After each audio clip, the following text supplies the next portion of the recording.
कि एक रहस्यमयी नोटबुक मिलती है जिसके ऊपर डेथ नोट लिखा होता है। वो उसे अपने घर ले जाता है। इस लड़के का नाम लाइट होता है। घर पहुंचकर जब वो नोटबुक खोलता है तो पहले पन्नों पर उसे कुछ नियम लिखे हुए मिलते हैं। उनमें पहला नियम ये होता है, जिस इंसान का नाम इस नोटबुक में लिखा जाएगा उसकी मृत्यु हो जाएगी। इन नियमों को पढ़कर लाइट को लगता है कि ये सब किसी पागल व्यक्ति की कल्पना है, लेकिन वो समाचारों में दिखाए गए एक अपराधी का नाम नोटबुक में लिख देता है। अपराधी का नाम लिखने के बाद वो सो जाता है, लेकिन अगली सुबह जब वो अखबार पढ़ता है तो उसे पता चलता है कि वही अपराधी हार्ट अटैक आने से मारा गया है। लाइट इसे केवल एक संयोग मानता है और कॉलेज चला जाता है। कॉलेज से लौटते समय उसे कुछ बदमाश लोग मिलते हैं जिन्होंने कई बार उसे परेशान किया था। अब लाइट इस नोटबुक की परीक्षा लेने का फैसला करता है। वो उनमें से एक का नाम नोटबुक में लिख देता है। कुछ ही समय बाद उसकी आंखों के सामने उस आदमी को अचानक दिल का दौरा पड़ता है और उसकी मौत हो जाती है। दरअसल डेथ नोट के एक नियम के अनुसार यदि नोटबुक का मालिक मृत्यु का कारण नहीं लिखता तो उस व्यक्ति की मृत्यु दिल का दौरा पड़ने से होती है। अब लाइट को पूरी तरह यकीन हो जाता है कि डेथ नोट सचमुच काम करती है। वो सोचने लगता है कि ये नोटबुक उसे कितनी बड़ी शक्ति दे सकती है, लेकिन रास्ते में उसकी मुलाकात एक बेहद डरावने प्राणी से होती है। वो था रयुक, वही शिनिगामी जिसका ये डेथ नोट था।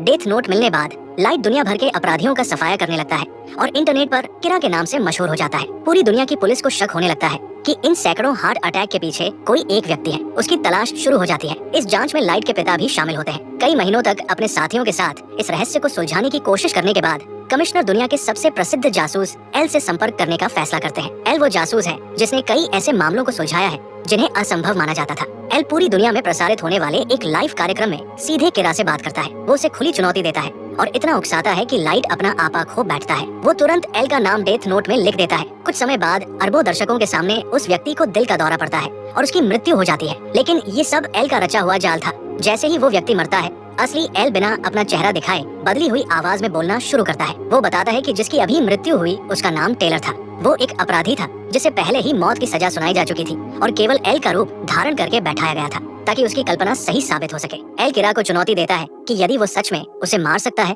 तो उसकी भी जान लेकर दिखाए। यहीं से एल इस निष्कर्ष पर पहुंचता है कि किरा केवल उन्हीं लोगों को मार सकता है जिनका चेहरा और पूरा नाम उसे पता हो। अपनी पहली शंका की पुष्टि करने के तुरंत बाद एल ये भी बताता है कि ये प्रसारण पूरी दुनिया में नहीं बल्कि केवल टोक्यो शहर में दिखाया गया था। अब उसे ये भी पता चल चुका था कि किरा टोक्यो में ही कहीं मौजूद है। सिर्फ एक ही दिन में इतनी बड़ी प्रगति करने के बाद एल पुलिस से सभी मौतों का समय दर्ज करके एक ग्राफ तैयार करने को कहता है। ग्राफ का विश्लेषण करने पर उसे एक स्पष्ट पैटर्न दिखाई देता है। ज्यादातर हत्याएं कॉलेज की कक्षाओं के बीच मिलने वाले ब्रेक में और छुट्टी का दिन पर हुई थी। इससे एल निष्कर्ष निकालता है कि किरा शायद एक कॉलेज छात्र है। इतने कम समय में एल द्वारा की गई इन खोजों से लाइट चिंतित हो जाता है। अब वो लाइट किसी तरह पुलिस के डेटाबेस तक पहुंच जाता है। वहाँ उसे पता चलता है कि पुलिस पहले ही जान चुकी है कि किरा एक कॉलेज छात्र है। ये जानने के बाद वो एक ही दिन में 24 अपराधियों को मार देता है। उसका उद्देश्य पुलिस को ये दिखाना था कि वो अपनी मर्जी से मौतों का समय बदल सकता है। अब एल को पूरा यकीन हो जाता है कि किरा उन अधिकारियों के बहुत करीब है जो इस जांच में शामिल है। इस नई जानकारी के आधार पर एल कुछ एफबीआई एजेंटों को जांच दल के सभी अधिकारियों के परिवारों की निगरानी करने का आदेश देता है। इन लोगों में लाइट भी शामिल था, लेकिन लाइट जल्दी ही समझ जाता है कि कोई उसका पीछा कर रहा है। वो उस एजेंट का नाम पता लगाने का तरीका सोचने लगता है ताकि उसे भी डेथ नोट की मदद से खत्म किया जा सके। इसी दौरान रयुक लाइट को बताता है कि यदि वो शिनिगामी की आंखें हासिल कर ले तो वो उन सभी लोगों का नाम और उनकी बची हुई आयु देख सकेगा जिनके पास डेथ नोट नहीं है। लेकिन इस शक्ति की कीमत बहुत बड़ी थी। इसके बदले उसे अपनी बची हुई आधी उम्र त्यागनी पड़ती। लाइट ये प्रस्ताव तुरंत ठुकरा देता है। वो तय करता है कि वो एजेंट का नाम किसी और तरीके से पता लगाएगा। डेथ नोट के नियम दोबारा पढ़ते समय उसकी नजर मृत्यु के कारण वाले नियम पर पड़ती है कि जो भी व्यक्ति डेथ नोट को छूता है वो शिनिगामी को देख सकता है। लाइट अपनी योजना पर अमल करने का फैसला करता है। अगली सुबह वो अपनी प्रेमिका शियोरी के साथ बस से कॉलेज के लिए निकलता है। जैसे ही दोनों बस में चढ़ते हैं उनका पीछा कर रहा एफबीआई एजेंट भी उनके पीछे बैठ जाता है। कुछ देर बाद लाइट उससे पूछता है कि आखिर उनका पीछा क्यों किया जा रहा है, लेकिन एजेंट अनजान बनने का नाटक करता है। बस जैसे ही अगले स्टॉप पर रुकती है एक लुटेरा अंदर घुस आता है और ड्राइवर को बंधक बना लेता है। उसी समय लाइट कागज के एक टुकड़े पर लिखता है कि जैसे ही अपराधी उसके पास आएगा वह उसे काबू करने की कोशिश करेगा। वो ये संदेश एजेंट को दिखाता है। स्थिति खतरनाक देखकर एजेंट अपना पहचान पत्र दिखाता है और अपना परिचय देता है। उसका नाम रिपेम्बर था और वो एफबीआई का विशेष एजेंट था। वो कहता है कि वो अपने प्रशिक्षण का इस्तेमाल करके सभी यात्रियों की रक्षा करेगा। इसी दौरान लाइट जानबूझकर वो कागज नीचे गिरा देता है। लुटेरे की नजर उस कागज पर पड़ जाती है। गुस्से में वो लाइट के सिर पर बंदूक तान देता है, लेकिन तभी उसकी नजर बस के कोने में खड़े रयुक पर पड़ती है। उसकी डरावनी शक्ल देखकर वो घबरा जाता है। घबराहट में वो रयुक पर गोलियां चलाने लगता है, लेकिन गोलियों का उस पर कोई असर नहीं होता। डर के मारे वो ड्राइवर को बस रोकने का आदेश देता है और बाहर भाग निकलता है। सड़क पार करते समय एक तेज रफ्तार ट्रक उसे कुचल देता है और उसकी मौके पर ही मौत हो जाती है। दरअसल ये सब लाइट की पहले से बनाई हुई योजना का हिस्सा था। उसने डेथ नोट में उस लुटेरे का नाम लिखकर उसकी मृत्यु का कारण और पूरी घटना पहले ही तय कर दी थी। इसलिए वही लुटेरा उसी बस में चढ़ा उसी तरह व्यवहार किया और अंत में ट्रक से कुचल कर मर गया।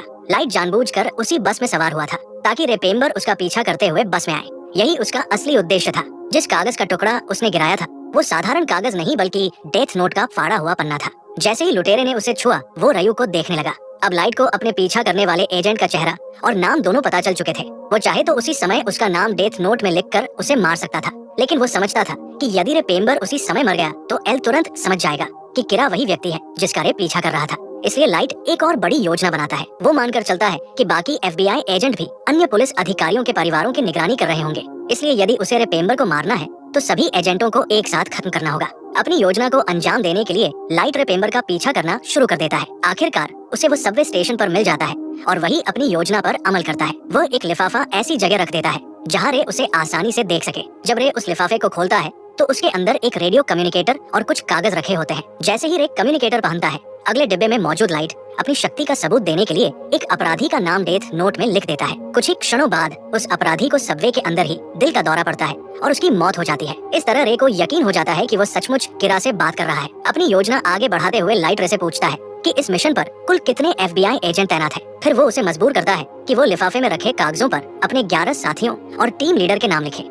रे बिना किसी विरोध के सभी नाम लिख देता है और कागज वापस लिफाफे में रख देता है। उसी समय उसे सबवे के बाहर रयूप दिखाई देता है। असल में जिन कागजों पर उसने नाम लिखे थे वे डेथ नोट के ही पन्ने थे। डेथ नोट का नियम ये था कि भले ही कोई व्यक्ति उसका मालिक न हो, लेकिन यदि वह उसके किसी पन्ने पर किसी का नाम लिख दे तो भी उसका प्रभाव पूरी तरह काम करता है। इस बात से पूरी तरह अनजान रेपेम्बर ने अपने ही साथियों की मौत का आदेश लिख दिया था। किरा के आदेश का पालन करते हुए वो अगले स्टेशन पर उतर जाता है, लेकिन कुछ ही सेकंड बाद उसे भी दिल का दौरा पड़ता है और वही उसकी मृत्यु हो जाती है। ये सब उसकी मंगेतर नाओमी की आंखों के सामने होता है जो उसका पीछा करते हुए वहाँ तक पहुँची थी। इन सभी FBI एजेंटों की मौत के बाद सोइचिरो की जांच टीम के कई पुलिस अधिकारी अपनी जान के डर से जांच छोड़ देते हैं। स्थिति को देखते हुए एल फैसला करता है कि अब वो स्वयं जांच दल के और भी करीब रहेगा।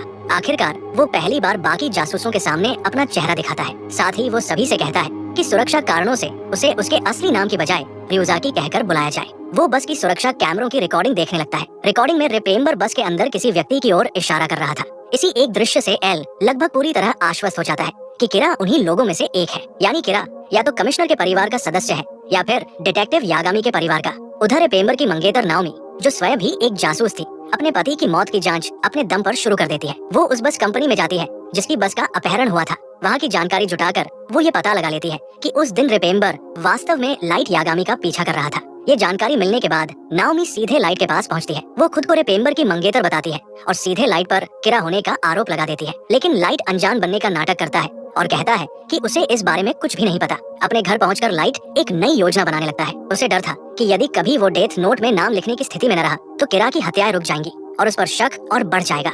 इसलिए वो पहले से ही कई लोगों की मौतें आने वाले दिनों के लिए डेथ नोट में लिख देता है। बाद में यही योजना उसके लिए एक और तरीके से उपयोगी साबित होती है, क्योंकि एल को पूरा शक था कि किरा यागामी परिवार का ही कोई सदस्य है। इसलिए वो पूरे घर में गुप्त कैमरे लगवा देता है। सबसे ज्यादा निगरानी लाइट के कमरे पर रखी जाती है। घर लौटते ही लाइट तुरंत समझ जाता है कि कोई उसके कमरे में आया था। उसे शक हो जाता है कि पूरे कमरे में गुप्त कैमरे लगाए गए हैं। अब उसे पहले से भी अधिक सावधानी बरतनी थी। दिन बीतने के साथ साथ वे सभी मौतें होने लगती है जिन्हें लाइट पहले से लिख चुका था, लेकिन एल अभी भी पूरी तरह संतुष्ट नहीं था। समय बीतता जाता है और लाइट समझ जाता है कि संदेह की सूची में उसका नाम लगातार ऊपर जा रहा है। अब उसे जल्द से जल्द कोई नई चाल चलनी होगी। 7वें दिन रात का खाना खाने के बाद लाइट पढ़ाई करने के बहाने अपने कमरे में आलू के चिप्स का एक पैकेट लेकर चला जाता है। वो सामान्य तरीके से अपना होमवर्क करता हुआ दिखाई देता है। तभी अचानक टीवी पर एक ब्रेकिंग न्यूज आती है। एक व्यक्ति जिस पर एक लड़की के अपहरण और हत्या का आरोप था उसे गिरफ्तार कर लिया गया था। ये खबर देखते ही एल और डिटेक्टिव यागामी कैमरों के जरिए लाइट के पूरे परिवार पर नजर रखने लगते हैं, लेकिन उनमें से कोई भी उस खबर को देखता हुआ दिखाई नहीं देता। अचानक समाचार प्रसारण रुक जाता है। रिपोर्टर घोषणा करता है कि जिस अपराधी को अभी अभी गिरफ्तार किया गया था, पूछताछ के दौरान उसे अचानक दिल का दौरा पड़ा और उसकी मौत हो गई। यही वो क्षण था जिसने एल को मजबूर कर दिया कि वो सारे कैमरे हटवा दे, क्योंकि अब देखने में यही लग रहा था कि लाइट पूरी तरह निर्दोष है। लेकिन ये भी लाइट की पहले से बनाई गई योजना का ही हिस्सा था। आलू के चिप्स का पैकेट अपने कमरे में ले जाते समय उसने बड़ी चतुराई से उसके अंदर एक छोटा सा टीवी और डेथ नोट का एक फटा हुआ टुकड़ा छिपा दिया था। जैसे ही समाचारों में उस अपराधी की गिरफ्तारी दिखाई गई, लाइट ने कैमरों की नजर से बचते हुए अपने बाएं हाथ से डेथ नोट के उस टुकड़े पर उसका नाम लिख दिया। इस तरह अपराधी की मौत हो गई और किसी भी कैमरे को उसकी हरकत का पता नहीं चला। एक और हार मिलने के बाद एल को नाओमी का फोन आता है। वो कहती है कि वो ये साबित कर सकती है कि लाइट ही किरा है, भले ही इसके लिए उसे अपनी जान ही क्यों न जोखिम में डालनी पड़े। वो एल से अनुरोध करती है कि वो आर्ट गैलरी में लगे सुरक्षा कैमरों पर नजर रखे। कुछ ही मिनट बाद नाओमी शियोरी का अपहरण कर लेती है और उसे बंधक बना लेती है। वो शियोरी से लाइट को फोन करवाती है और उसे मिलने के लिए बुलाती है। जब लाइट वहाँ पहुँचता है तो वो शियोरी को नाओमी की गिरफ्त में देखता है। नाओमी उससे कहती है कि सच स्वीकार कर ले कि वही किरा है, लेकिन लाइट लगातार इनकार करता रहता है। आखिरी कोशिश के रूप में नाओमी अपना असली नाम बता देती है और कहती है कि अगर वो सचमुच किरा है तो उसे मार कर दिखाए और अपनी प्रेमिका की जान बचा ले। उसी समय पुलिस की गाड़ियों के सायरन की आवाज सुनाई देने लगती है। सायरन सुनकर नाओमी का ध्यान कुछ पल के लिए भटक जाता है। इस मौके का फायदा उठाकर शियोरी उसकी पकड़ से छूट जाती है और लाइट की ओर दौड़ने लगती है। उसे रोकने के लिए नाओमी गोली चला देती है। गोली लगते ही शियोरी लाइट की बाहों में दम तोड़ देती है। एक निर्दोष लड़की की जान लेने के अपराध बोध से नाओमी तुरंत टूट जाती है। उसे अपनी गलती का एहसास होता है। कुछ ही क्षण बाद वो अपने सिर में गोली मारकर आत्महत्या कर लेती है। एक और व्यक्ति किरा को पकड़ने में असफल हो जाता है। दरअसल जब नाओमी पहली बार लाइट से मिलने आई थी तभी उसने गलती से ये बता दिया था कि वह रेपेम्बर की मंगेतर है। इसके बाद लाइट ने उसकी पूरी जानकारी जुटानी शुरू कर दी। वो उस पादरी के पास पहुंचा जो रे और नाओमी की शादी कराने वाला था। वहीं से उसे नाओमी का असली नाम पता चल गया। फिर उसने डेथ नोट का इस्तेमाल करके नाओमी को मजबूर किया कि वो किरा को आर्ट गैलरी में बुलाए और एल को सुरक्षा कैमरे देखने के लिए फोन करे। इसके बाद लाइट ने डेथ नोट में ये भी लिख दिया कि जैसे ही बंधक भागने की कोशिश करेगी नाओमी उस पर गोली चलाएगी और बाद में अपने किए पर पछताते हुए खुद भी अपनी जान ले लेगी। शियोरी की मौत भी पहले से ही लाइट ने डेथ नोट में लिख रखी थी। उसने लिखा था कि उसका अपहरण होगा और उसे आर्ट गैलरी में उसके प्रेमी का इंतजार करने के लिए ले जाया जाएगा।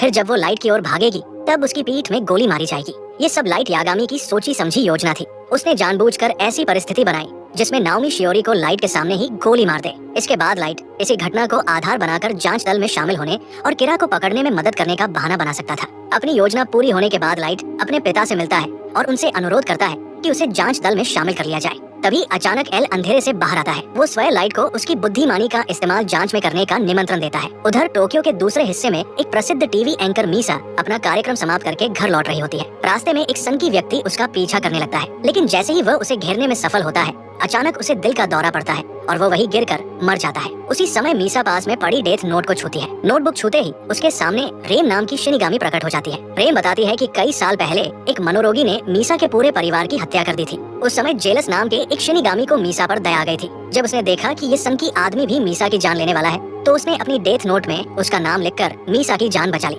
लेकिन शिनिगामियों का सबसे बड़ा नियम था कि वे केवल लोगों की जान ले सकते हैं, किसी की जान बचा नहीं सकते। इस नियम का उल्लंघन करते ही जेलस का शरीर धूल में बदल गया। उसकी बची हुई पूरी आयु मीसा को मिल गई। अपनी शक्ति समाप्त होने से पहले जेलस ने रेम से वादा लिया कि वो हमेशा मीसा की रक्षा करेगी। इसी कारण रेम ने जेलस की डेथ नोट मीसा को सौंप दी। उधर शियोरी के अंतिम संस्कार के बाद लाइट जांच मुख्यालय जाता है। वहाँ एल और लाइट शतरंज खेलने बैठते हैं। खेलते खेलते एल अब तक किरा द्वारा अपनाई गई लगभग हर रणनीति का आश्चर्यजनक रूप से सटीक विश्लेषण करता है, लेकिन खेल के अंत में लाइट उसे मात दे देता है। इसी बीच सकुरा टीवी के मुख्यालय में एक रिपोर्टर ये बताते हैं कि खुद को दूसरा किरा कहने वाले किसी व्यक्ति ने चैनल को कुछ वीडियो टेप भेजे हैं और मांग की है कि उनमें से एक रिकॉर्डिंग को लाइव प्रसारित किया जाए। रिकॉर्डिंग में दूसरा किरा, जो वास्तव में मीसा होती है, आवाज बदलने वाले उपकरण का इस्तेमाल करते हुए घोषणा करती है कि कुछ ही सेकंड में दूसरे चैनल का एक प्रस्तोता लाइव प्रसारण के दौरान मर जाएगा। और ठीक वैसा ही होता है। एल की टीम का एक जासूस तुरंत वहाँ के लिए रवाना हो जाता है। स्टेशन पहुँचने पर वो देखता है कि बड़ी संख्या में लोग किरा के समर्थन में प्रदर्शन कर रहे हैं। जब वो लाइव प्रसारण के दौरान अचानक उसकी तबीयत बिगड़ जाती है और उसे दिल का दौरा पड़ता है। उसे बचाने के लिए जैसे ही स्टेशन के सुरक्षा कर्मी कैमरों के सामने आते हैं वे भी एक एक करके मारे जाते हैं। ये सब देखकर एल ये निष्कर्ष निकालता है कि ये नया किरा केवल लोगों का चेहरा देखकर ही उन्हें मार सकता है। वो तुरंत सभी पुलिस अधिकारियों को कैमरों से दूर रहने का आदेश देता है। वीडियो समाप्त होने से पहले मीसा असली किरा के लिए एक संदेश छोड़ती है। वो कहती है कि जैसा उसने अब तक समझ लिया होगा, उसके पास शिनिगामी की आंखें हैं और वो अपनी शक्तियों का इस्तेमाल करके उसके साथ मिलकर एक नई दुनिया बनाएगी। जैसे ही दूसरा किरा अपना संदेश समाप्त करता है, डिटेक्टिव यागामी अपनी मिनीवैन सीधे स्टेशन के प्रसारण उपकरणों में डाल देते हैं। इस तरह लाइव प्रसारण समाप्त हो जाता है। इसके बाद वो लाइट के साथ स्टेशन के अंदर जाकर सभी वीडियो टेप और वहाँ आने वाले लोगों का रिकॉर्ड अपने कब्जे में ले लेते हैं। जब दोनों वहाँ से बाहर निकल रहे होते हैं तभी उनकी मुलाकात मीसा से होती है। मीसा अपनी शिनिगामी आंखों से लाइट को देखते ही एक अजीब बात नोटिस करती है। उसे लाइट की बची हुई आयु दिखाई नहीं देती। शिनिगामी की आंखें हर इंसान का नाम तो दिखा सकती थी, लेकिन किसी दूसरे डेथ नोट धारक की शेष आयु नहीं दिखा सकती थी। यहीं से मीसा समझ जाती है कि लाइट ही असली किरा है। लाइट का असली नाम जानने के बाद मीसा इंटरनेट पर उसका पता खोजती है और उससे मिलने उसके घर पहुंच जाती है। मीसा लाइट से कहती है कि वो अपनी शिनिगामी आंखों की मदद से एल का असली नाम पता कर सकती है। लाइट का भरोसा जीतने के लिए वो अपनी डेथ नोट भी उसे सौंप देती है। अगली सुबह लाइट अपनी कक्षा में बैठा होता है, तभी अचानक एल वहाँ पहुँच जाता है। दोनों कैंपस में बातचीत कर रहे होते हैं कि तभी मीसा अचानक वहाँ जाती है। एल का असली नाम अपनी शिनिगामी आंखों से देखकर वो अपनी खुशी मुश्किल से छिपा पाती है। लेकिन तभी वहाँ मौजूद दूसरे छात्र एक प्रसिद्ध अभिनेत्री को देखकर उसके चारों ओर भीड़ लगा देते हैं। इस अफरात फरी में मीसा का मोबाइल फोन नीचे गिर जाता है और उसे उठाने वाला कोई और नहीं बल्कि एल होता है। जैसे ही लाइट फोन लेने वापस लौटता है, उसी समय एक जासूस एल को सूचना देता है कि उन्होंने दूसरे किरा होने के शक में मीसा अमानी को गिरफ्तार कर लिया है। लगातार 5 दिनों तक पूछताछ में कैद रहने के बाद मीसा एक बड़ा फैसला लेती है। वो अपनी डेथ नोट का मालिकाना हक छोड़ देती है। ऐसा करते ही उसकी डेथ नोट से जुड़ी सारी यादें मिट जाती है,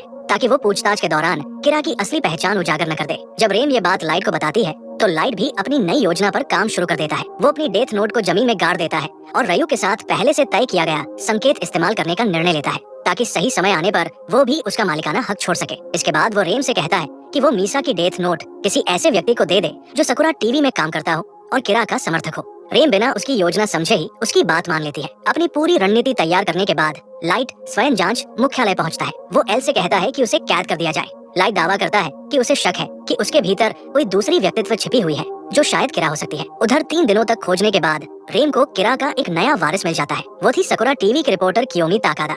रेम उसके सामने डेथ नोट गिरा देती है। जैसे ही कियोमी उसे छूती है, रेम उसके सामने प्रकट हो जाती है और उससे कहती है कि अब वही किरा के मिशन को आगे बढ़ाए। मीसा की गिरफ्तारी के 12वें दिन बाहर की किसी भी घटना से अनजान लाइट अपने तय संकेत का इस्तेमाल करके अपनी डेथ नोट का मालिकाना हक भी छोड़ देता है। इसके साथ ही उसकी नोटबुक से जुड़ी सारी यादें भी मिट जाती हैं। अब उसे केवल मीसा के साथ अपने हाल के संबंध ही याद रहते हैं। लाइट के निर्देशों के अनुसार रेम कियोमी से ठीक उसी समय दोबारा हत्याएं शुरू करवाती है। लेकिन कियोमी अपनी शक्तियों का इस्तेमाल इस तरह करती है कि जिन लोगों की मौत होती है उनकी खबरें लगातार टीवी पर दिखाई देती रहें। एक दिन चैनल की एंकर ईर्ष्या के कारण कियोमी का अपमान करती है। अपमान का बदला लेने के लिए कियोमी डेथ नोट का इस्तेमाल करती है और लिखती है कि उसकी विरोधी ट्रक की चपेट में आकर मर जाएगी। कुछ ही समय बाद ठीक वैसा ही होता है। उसकी मृत्यु के बाद एंकर की खाली हुई जगह कियोमी को मिल जाती है। दिन बीतने के साथ किरा द्वारा की जा रही हत्याएं फिर से बढ़ने लगती है। अब एल के पास लाइट और मीसा को रिहा करने के अलावा कोई विकल्प नहीं बचता, क्योंकि दोनों 24 घंटे उसकी निगरानी में थे और साफ था कि इन हत्याओं के लिए वे जिम्मेदार नहीं हो सकते थे। फिर भी एल पूरी तरह संतुष्ट नहीं होता,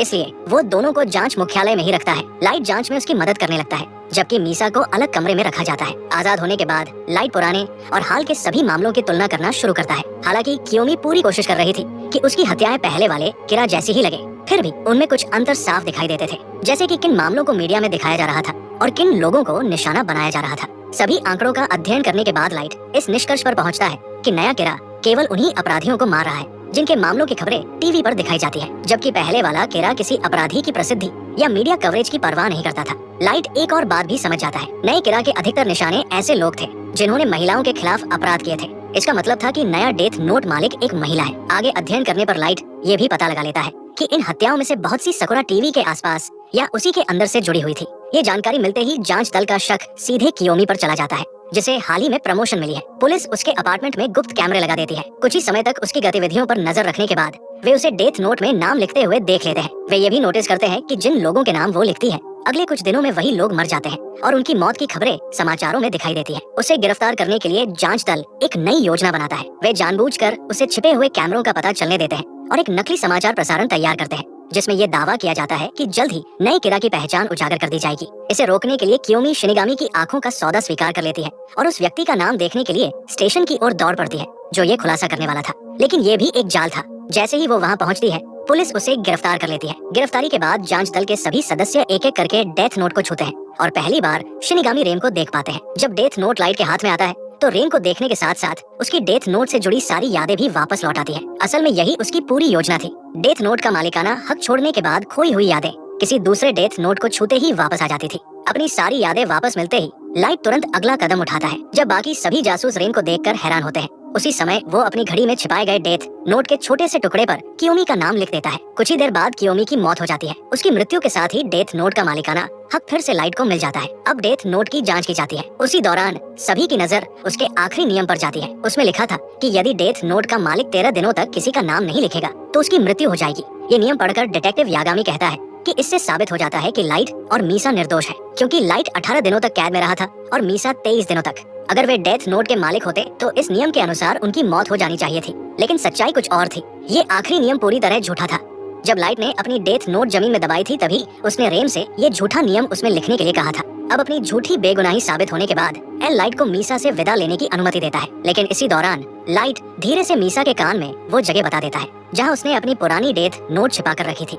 मीसा वहाँ पहुँचती है और लाइट की पुरानी डेथ नोट निकाल लेती है। जैसे ही वो उसे छूती है, उसकी सारी यादें वापस लौट आती है और वो फिर से डेथ नोट की मालकिन बन जाती है। जिस सूटकेस में नोटबुक रखी थी, उसके अंदर मीसा को लाइट का एक पत्र भी मिलता है। उस पत्र में लाइट कहता है कि वो अपनी डेथ नोट में एल का नाम लिख दे, लेकिन एक समस्या थी। शिनिगामी की आंखों के कारण मीसा हर दिन हजारों लोगों के नाम देखती थी। ऊपर से वो 3 हफ्तों से भी अधिक समय तक कैद में रही थी, इसलिए अब उसे एल का नाम याद ही नहीं था। कियोमी की मृत्यु के कुछ दिनों बाद किरा की हत्याएं एक बार फिर शुरू हो जाती है। एल को ये बात बेहद अजीब लगती है कि इन हत्याओं का समय बिल्कुल उसी दिन से मेल खाता है जिस दिन मीसा को रिहा किया गया था। इससे उसके मन में डेथ नोट के 13 दिनों वाले नियम को लेकर संदेह पैदा हो जाता है। वो इस नियम की सच्चाई परखने के लिए 2 कैदियों पर प्रयोग करने का विचार करता है, लेकिन डिटेक्टिव यागामी इसका विरोध करते हैं। वे कहते हैं कि ये प्रयोग वे स्वयं करेंगे। वो अमेरिका जाने का फैसला लें, जहाँ एक कैदी का नाम डेथ नोट में लिखकर 13 दिन पूरे होने का इंतजार करेंगे। जब डिटेक्टिव यागामी अपनी यात्रा पर निकल जाते हैं, एल वातारी से मीसा को दोबारा लाने के लिए कहता है। उसे पूरा विश्वास था कि मीसा ही दूसरा किरा है, लेकिन रेम जानती थी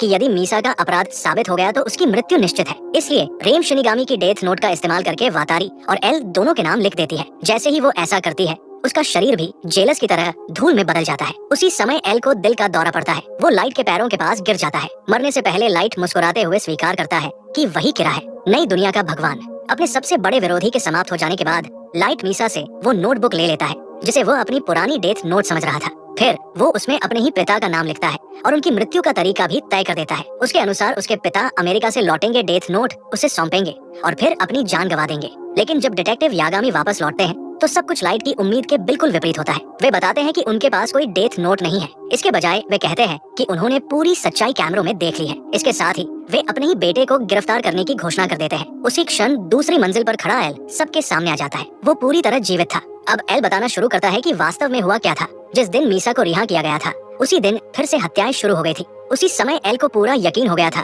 कि मीसा ही दूसरा किरा है। अगले ही दिन वातारी चुपके से मीसा के घर गया और उसकी असली डेथ नोट बदलकर उसकी जगह बिल्कुल वैसी ही नकली नोटबुक रखाया। एल जानता था कि किसी भी समय पहला किरा उसे मारने की कोशिश करेगा, लेकिन वो ये भी जानता था कि डेथ नोट में लिखी गई मृत्यु की तारीख को बाद में बदला या आगे नहीं बढ़ाया जा सकता। इसलिए उसने खुद अपना ही नाम डेथ नोट में लिख दिया। उसने अपनी मृत्यु की तारीख 23 दिन बाद तय की, जो डेथ नोट द्वारा दी जाने वाली अधिकतम सीमा थी। इसके बाद एल ने डिटेक्टिव यागामी को अपना नाम डेथ नोट में लिखा हुआ दिखाया। तभी यागामी उसकी पूरी योजना में उसका साथ देने के लिए तैयार हो गए। इसके बाद एल एक गुप्त स्थान पर छिप गया और अपनी टीम के साथ जांच मुख्यालय के सुरक्षा कैमरों के जरिए सब कुछ देखता रहा। जिस दिन मीसा को दोबारा गिरफ्तार किया गया, उसी दिन रेम ने डेथ नोट में एल और वातारी के नाम लिख दिए। लेकिन क्योंकि एल की मृत्यु पहले ही डेथ नोट में निर्धारित की जा चुकी थी, इसलिए रेम द्वारा लिखा गया नाम उस पर कोई प्रभाव नहीं डाल सका। जैसे ही एल को पता चला कि वातारी सचमुच मर चुका है, वो समझ गया कि रेम ने अपना कदम उठा लिया है। इसके बाद उसने दिल का दौरा पड़ने का नाटक किया और शांतिपूर्वक उस क्षण का इंतजार करने लगा जब लाइट स्वयं स्वीकार करेगा कि वही किरा है। इसी दौरान